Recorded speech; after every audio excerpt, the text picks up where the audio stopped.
Hello, and here was the disaster question in your exam, or one of them. I will run through it. Well done to one student who managed to get 6 marks out of it.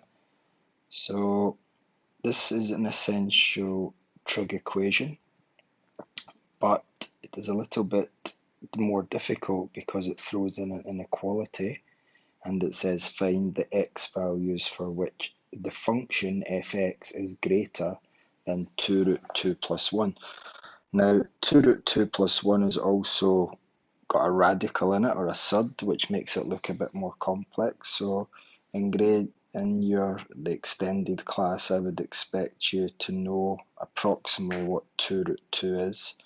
And 2 root 2 is approximately 2.8 something. So just if we approximate that to nearest whole number, 2 root 2 is approximately 3 plus 1, which is therefore going to be 4.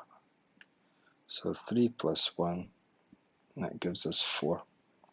So we know that this here is the number 4, but it's written in a more complex format because it's an exact value.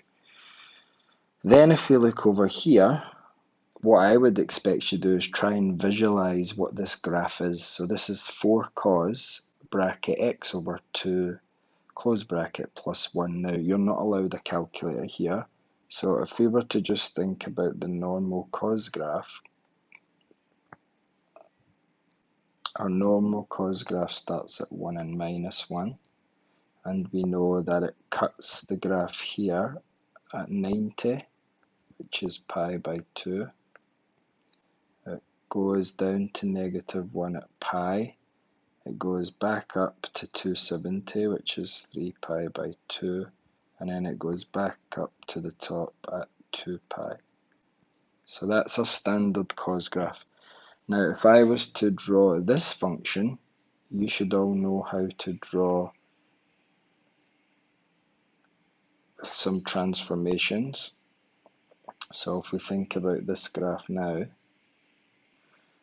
our amplitude is 4 and it's got a vertical shift of 1. So that tells me that it's now going to be 5 and negative 3.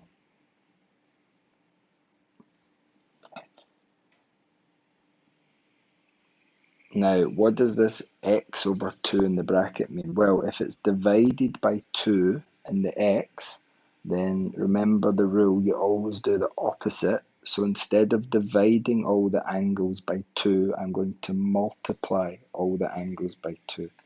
So at this point here, which is pi by 2, I'm going to multiply that by 2. So pi by 2 is 90. So when I multiply that by 2, it's now going to give me pi. So when it first crosses the intercept, it's going to be pi. And then the next point is here, which is pi, but again I've got to times that by 2, which now becomes 2 pi. And then the next point is 3 pi by 2, which if I times by 2 is 6 pi by 2, which then 6 pi by 2 is just 3 pi. And then the last point is here, which, up here, if I times that by 2, that's going to give me 4 pi. So this x over 2 basically multiplies all the angles on the original cos graph by 2, and that gives you new place. So to find where the new middle part of the graph is, I need to add the two numbers, so add 5 and minus 3, 5 plus minus 3, which is obviously 2, divided by 2. That's going to give me the midpoint of the graph, so that's going to give me 1. So if I was to draw a line across here, that is the middle of the graph. So that is where I've got to think about these points here. So if I put them in now, the new point of the graph, when it first crossed the middle point of the graph, it was pi over 2, which is now going to be pi. So here, that's going to be pi. And then it goes all the way down to the minimum at the new point, which is 2 pi. So it goes all the way down to the minimum, and that's 2 pi. Then it comes all the way back up to here, which is now 3 pi. Now I'm getting these values from here just in case you've lost track. And then the next point, which was the last point of the graph, so this was the first point, and then back up to the top, which is here, and that's happening at 4 pi. But it does say that the domain is from 0 to 6 pi, so I'm going to keep going. Now you can see that each dot moves by 1 pi, so the next one's going to be 5 pi, which means that it comes back down to here. And then if I just extend this a little bit more, I can say 6 pi, and that takes me back down to the bottom. So let's fill in this line then. So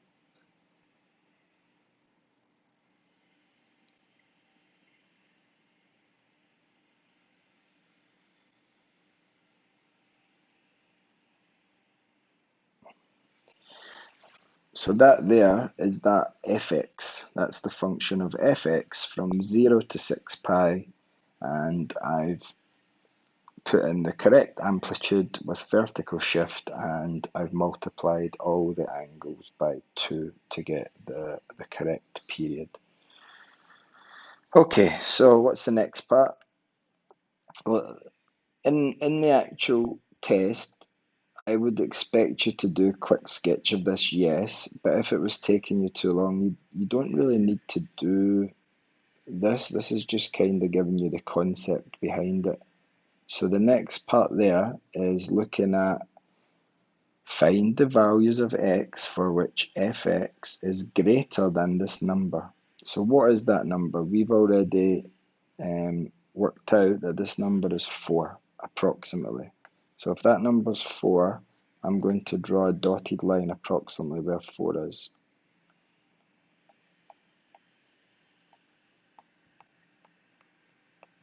So between 0 and 6 pi, approximately where 4 is, it intercepts at 1, 2, 3 points. Okay, 1, 2, 3 points. And because it's got the inequality greater than, we want to know from where is it greater than this line. So you can see it's greater than here, it's greater than here, and it's greater than here. So all of these parts of the graph are when it's greater than this number, which is approximately 4. So now my job by solving the trig equation is to find this angle, and this angle.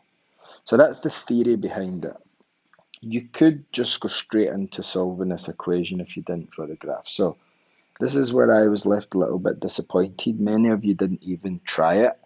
You let the inequality confuse you, when really all you had to do was make them equal to each other and solve, and then deal with the inequality afterwards. So if I've got 4 cos x over 2 plus 1, and you can write it with an equals or you can write the inequality. You're not going to get penalised as long as you sum up at the end and refer back to the inequality. So for visualization purposes and to make it easier, you just put in the equals sign. So take the 1's to the other sides. What's going to happen? They're just going to cancel.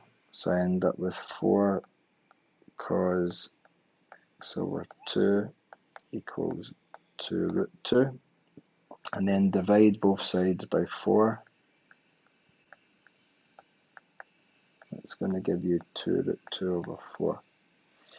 Now, just a side note here, 2 root 2 over 4 is going to be equal to root 2 over 2.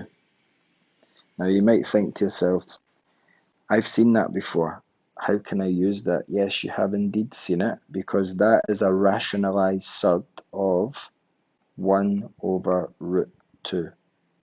So 1 over root 2 and root 2 over 2 are the same thing. The second one I've written is just the one that we are used to seeing, and the first one I've written is it rationalized, when you rationalize the denominator. But if you think back to surds in grade 9. So if I remember this 1 over root 2 and I've got a cos, what am I going to do? I'm going to do inverse cos of 1 over root 2, or root 2 over 2. So you've got to remember they're the same thing. And then if you revert back to the triangle that I've taught you, that's, oh, let me just draw it better, because it should be isosceles. It's 1, 1, root 2, and that's going to be 45 and 45. So therefore, using the triangle, inverse cos is adjacent over hypotenuse, so straight away we know that it's going to be equal to 45 degrees. But I'm not finished, because you should all remember your cast diagram, which tells us that all is 45, but also the cos is 360 minus 45. So that's going to give me 315. Now, I could stop there. However, if I go back up to the top, it's from 0 to 6 pi when it's x. So if you think about this at the side, from 0 to 6 pi when it's x. Now remember, 6 pi is 6 times 180, which is 1080 degrees, just so you got your numbers right. But I want to know what the range is going to be when it's x over 2. Well, x over 2 means I'm going to half it. So x over 2 is just going to be half of that. So you could think about it along that way. So I need to go up to 3 pi. Now 3 pi is 3 times 180, which is going to be 640.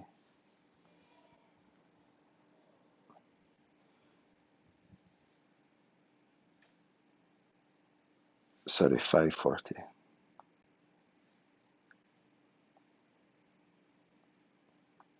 Okay, because it's just half of 180, 1080. So I'm at 315. I've got 45. Can I go any higher than that? Well, if you remember, to keep going into the next cycle, all you do is add 360.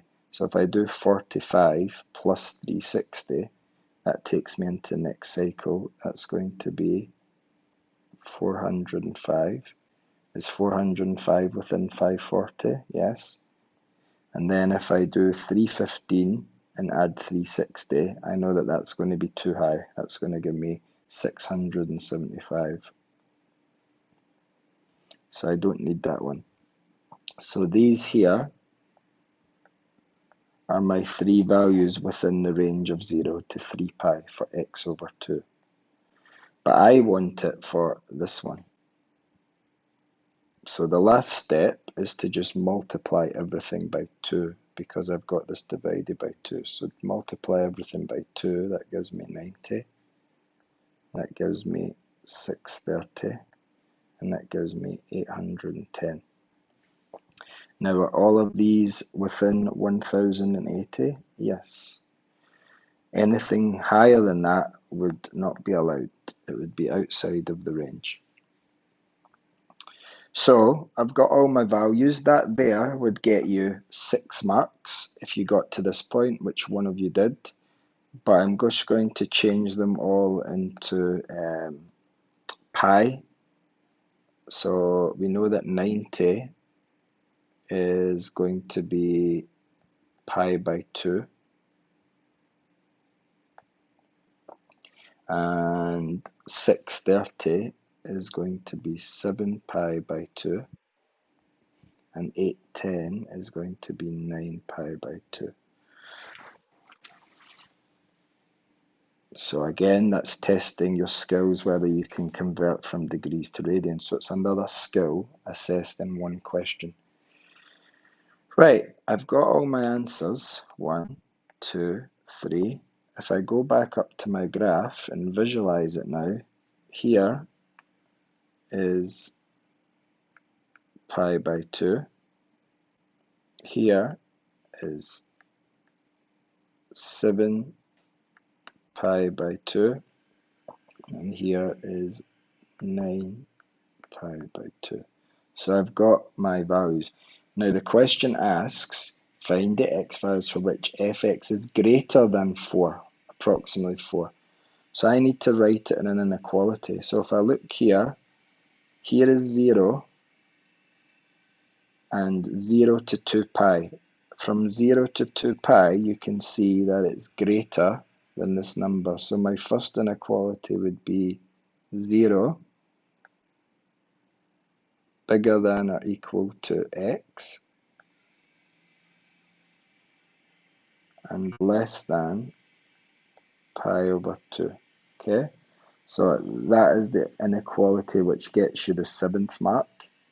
And then to get the 8th mark, you just need to write the other inequality, which is between 7 pi by 2 bigger than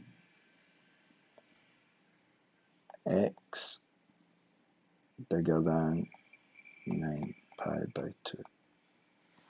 So that is the range for the x's, the domain. So that one tells me that fx is greater than 2 root 2 plus 1, because you can see that it's above the line. And this one here, 0 to pi by 2. But be careful of my inequalities, because it's not on pi over 2. It has to be less than pi over 2 for it to be bigger than. So yes, it's a challenging question. I appreciate that. But every single one of you had the skills to be able to tackle that.